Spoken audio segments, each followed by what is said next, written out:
अस्सलामु अलैकुम वरहमतुल्लाहि वबरकातुहू।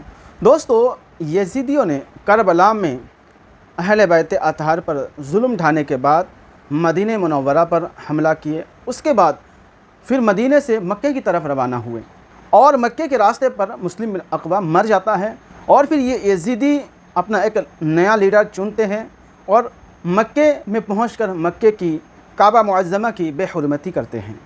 सो दोस्तों, आइए इस वाक़या में इन ज़ालिमों ने क्या क्या हरकतें की हैं मौलाना अब्दुल हबीब अत्तारी साहब से सुनते हैं। यजीद पलीद के बड़े बड़े सिया कारनामों में से एक सिया कारनामा ये भी है कि उसने सैयदना इमाम हुसैन रदी अल्लाह तआला अन्हु की शहादत के बाद और मदीने पाक की बेहुरमती कत्ल व गारतगिरी करने के बाद अब ये मक्का मुकर्रमा की तरफ चल पड़े। अब ये रास्ते में ही थे कि मुस्लिम बिन अक़बा को मौत आ गई, लेकिन इन जालिमों ने उसके मरने के बाद भी ये लश्कर को रोका नहीं, बल्कि यजीद के हुक्म के मुताबिक हुसैन बिन नुमैर को इस लश्कर का सिपह सालार बना दिया गया। उसने जंग करने के लिए लश्कर लेकर मक्का मुकर्रमा आ गया। यजीद की तरफ से हुसैन बिन नुमैर से कहा गया कि कुछ भी हो जाए, कुरैश की धोखाबाजियों से बचकर रहना और उनके साथ सिर्फ तीरों और घोड़ों से मुकाबला करना, यानी सुलह में ना पड़ जाना। यानी दूसरे लफ्जों में उनको काम ही ये दिया गया था कि लड़ाई करनी है, मारना है, सुलह की बात नहीं करनी है। उन जालिमों को मक्के पे हमला ही करना था। चुनांचे मक्का मुकर्रमा पहुंचकर हजरत सैयदना अब्दुल्लाह इब्न ज़ुबैर रदी अल्लाह तआला अन्हु ने उसके साथ भरपूर जंग की।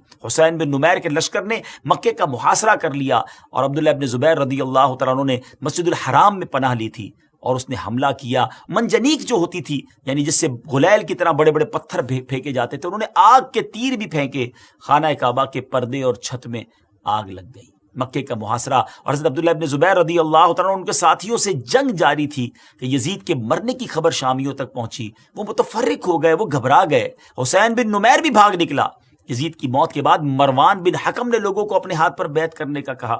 जब मरवान भी मारा गया तो अब्दुल मलिक बिन मरवान ने अपने हाथ पर बैत करने का ऐलान किया और हज्जाज को एक लश्कर का अमीर बनाकर फिर मक्का मुकर्रमा रवाना किया। उन जालिमों को चैन नहीं आता था, वो फिर मक्के पर उन्होंने भेजा। हज्जाज मक्का मुकर्रमा पहुंचा और जबल अबू कुबैस पर चढ़कर उसने फिर मंजनीक जो है वो नस्ब की और मस्जिदुल हराम में हजरत अब्दुल्लाह इब्न ज़ुबैर और आपके साथियों पर पत्थर बरसाए। आपको शहीद कर दिया गया। आप शहादत के मुतमन्नी भी थे।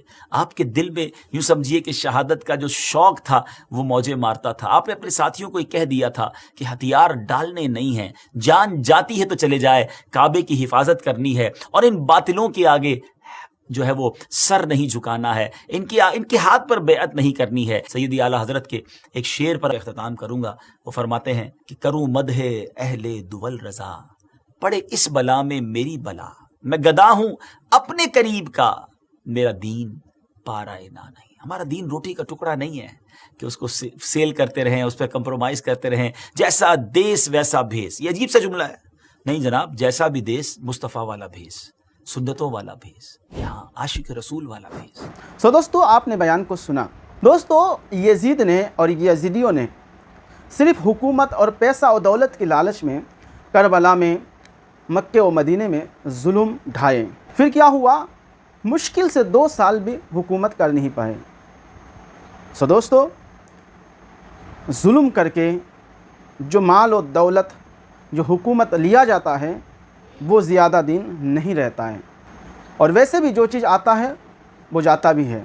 सो दोस्तों, किसी निहत्ते पर, किसी गरीब पर, किसी कमज़ोर पर जुल्म करने से कबल, चाहे ज़ुबान से हो, चाहे हाथ से हो, चाहे ताकत से हो, चाहे पैसे से हो, जुल्म करने से कबल 1000 बार सोचें, क्योंकि पैसा, दौलत, माल हमेशा नहीं रहते। दोस्तों, इस तरह के वीडियो देखने के लिए हमारे साथ जुड़े रहें। मिलते हैं किसी और वीडियो में, तब तक अपना ख्याल रखें। खुदा हाफिज़। अस्सलामु अलैकुम व रहमतुल्लाह।